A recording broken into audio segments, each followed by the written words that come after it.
എന്താമേ? നീ കുടിക്കാനുള്ള വെള്ളം എടുക്കാതെ വന്നേ. നമ്മുടെ സത്യനായിരുന്നോ ഫോണില്? അതെ, പ്രതിഭയായിട്ട് എന്തോ പ്രശ്നമുണ്ടെന്ന് അത് പറയാൻ വിളിച്ചതാ. ഞാൻ നാളെ സംസാരിക്കാന്ന് പറഞ്ഞു. അവർക്കിടയിലുള്ള പ്രശ്നം തീർക്കാനൊന്നും നീ ഇടപെടണ്ട. അതൊക്കെ സത്യന്റെ അമ്മയുടെ തീരുമാനം പോലെ നടക്കുള്ളൂ. നമുക്ക് സത്യനെ ഏറ്റെടുത്താ മതി. അവന്റെ കുടുംബത്തിലെ പ്രശ്നങ്ങൾ ഏറ്റെടുക്കാൻ നിൽക്കണ്ട. ഞാൻ പറയുന്നത് മനസ്സിലാവുന്നുണ്ടോ? ഉണ്ടമ്മേ. ശരിയെന്നാ, കിടന്നു. ആ,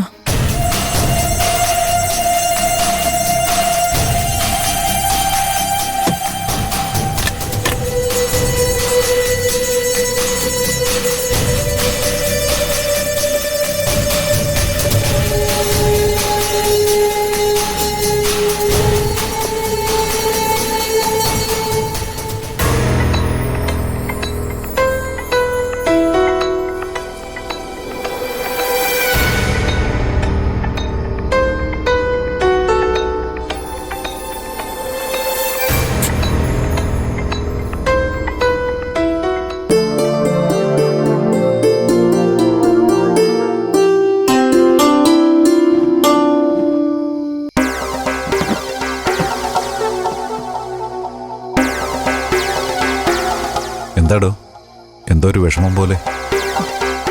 എല്ലാം നമുക്ക് വിഷമമല്ലേ സച്ചിയേട്ടാ? ഞാൻ ഇന്ദുവിന്റെ മുറിയിൽ വെള്ളം കൊണ്ടുവയ്ക്കാൻ പോയപ്പോ അവള് സത്യനുമായിട്ട് സംസാരിക്കുമായിരുന്നു. അല്ല, അതിന് നീ എന്തിനാ വിഷമിക്കുന്നേ? അവർക്ക് ഫോണിൽ സംസാരിച്ചൂടെ? എന്തിനാ സച്ചിയേട്ട വെറുതെയുള്ള സംസാരം? ആളുകളെ കൊണ്ട് പറയിപ്പിക്കാനോ? പ്രതിഭയായിട്ടുള്ള പ്രശ്നം സംസാരിക്കാനാ സത്യം വിളിച്ചത്.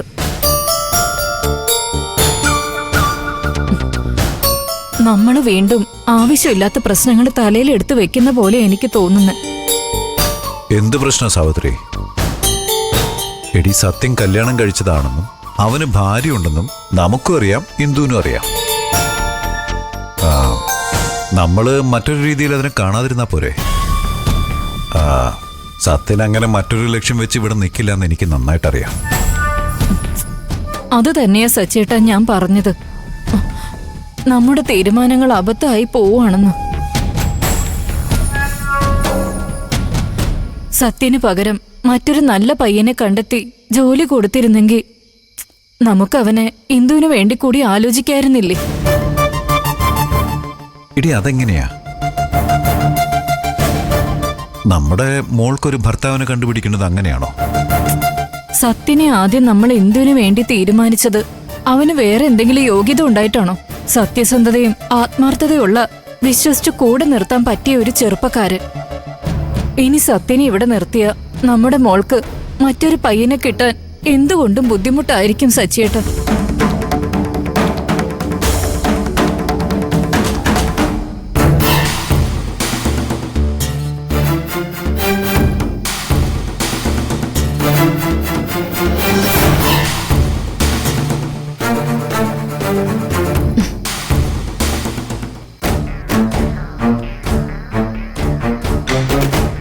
സ്വർണം സരോജിനി ആന്റിക്ക് കിട്ടിയിരിക്കാം. ആരും കാണാതെ അവരത് വീട്ടിലേക്ക് കൊണ്ടുപോയിരിക്കാം. അതായിരിക്കണം ഫോൺ സ്വിച്ച് ഓഫ് ചെയ്തത്.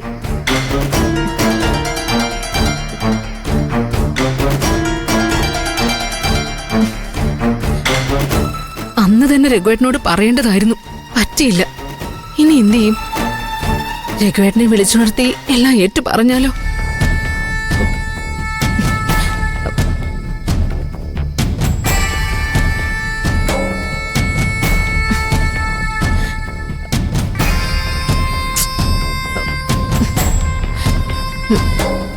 അല്ലെങ്കിൽ വേണ്ട. രഘുവേട്ടൻ ഈ രാത്രിയിൽ എങ്ങനെ പ്രതികരിക്കുമെന്ന് അറിയില്ല.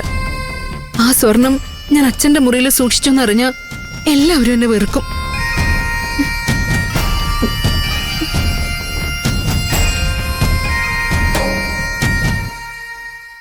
എന്റെ ദൈവമേ, ഏത് ശാപം കിട്ടിയ നിമിഷത്തില്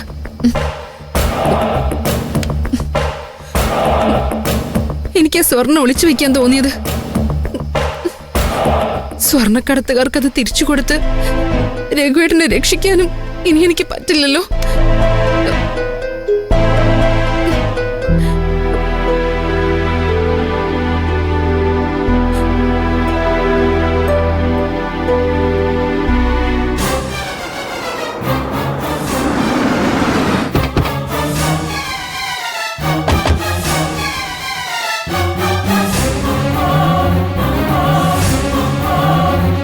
രഘുവേട്ടാ, അമ്പിളി ചേച്ചി,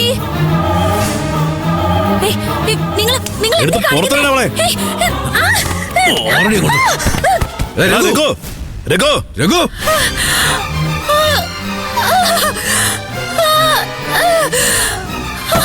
പിടിച്ചിറക്കണം. വാടാ രഘു. ആരാണ് നീക്ക? എവിടാ സ്വർണം? നിങ്ങൾ ആരാണ്? രഘുവേട്ടാ, എവിടാ ഞങ്ങളുടെ സ്വർണം? എനിക്കറിയില്ല, ഞാൻ എടുത്തിട്ടില്ലാന്ന്. ഞാൻ സത്യം പറയണം. പറഞ്ഞ കൊന്നുകളെ ഞാൻ.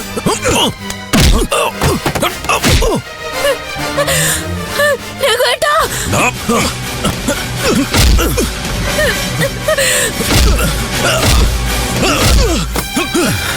അയ്യോ, രഘുവേട്ടാ, എവിടാ സ്വർണം?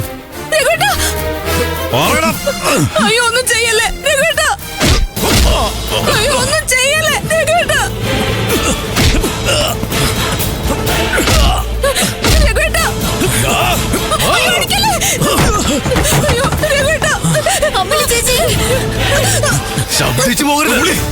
ജീവൻ വേണമെങ്കിൽ ഇവരോട് ഗോൾഡ് എവിടെ ഒളിപ്പിച്ചു വെച്ചിരിക്കുന്നെന്ന് പറയാൻ പറ. എനിക്കറിയില്ല, എനിക്ക് അറിയില്ലെന്ന് പറഞ്ഞില്ലേ? ഞാനത് എടുത്തിട്ടില്ല.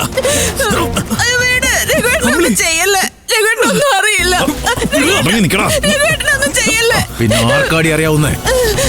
ഇനി ഞങ്ങൾ ചോദിക്കാൻ പോകുന്നതേ ആനന്ദ മാഷോടായിരിക്കും. വേണ്ട, ഇതിനെ കുറിച്ച് അച്ഛനൊന്നും അറിയില്ല. ആ സ്വർണ്ണം എവിടെയുണ്ടെന്ന് ഞാൻ പറയാം. വേഗം പറ, എവിടെ ഗോൾഡ് വെച്ചിരിക്കുന്നേ? അത് സരോജനെ എടുത്തോണ്ട് പോയി. നിങ്ങൾ അവരോട് പോയി ചോദിക്ക. ഇവള് നമ്മളെ വട്ടം ചുറ്റിപ്പിക്ക. വീഴ്ത്തണമാണ്. അപ്പോഴിവള് സത്യം പറയത്തുള്ളൂ.